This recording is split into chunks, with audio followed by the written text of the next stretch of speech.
आजिर उपदेश बढ़िया उपदेश मन रखंतु भाई माने माँ माने कौन बढ़िया उपदेश जो नारी माने तांको स्वामी तांकर जाबतीय उपकार करुथिले मध्य प्रशंसा करुथिले मध्य अन्य आगे स्वामीर निंदा करती अन्य पुरुषर प्रशंसा करिया को जाई निज स्वामीर निंदा करती ए जन्म तो सुख पाती 7 जन्म पर्यंत सुख पाइबेनी मरीगला पर से मनीष जन्म पाइबेनी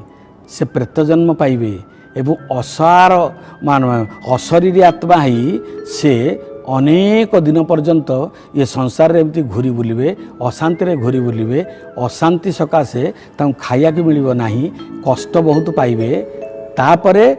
जमलोक जाई नरक जंत्रणा भोग कला परे सामान्य पुण्य बा संथंकर सेवा कले वैकुंठ गति लाभ करिवे सामान्य पार्टीरू खराब कथा स्वामी बा देवता को पाई बाहरिले ये दंड गरुड़ पुराण रे थुआ हिची लेखाई करी एवं जो पुरुष निज नारीर निंदा करे सबु प्रकार सुविधा पाइला पर मध्य निज निंदा करे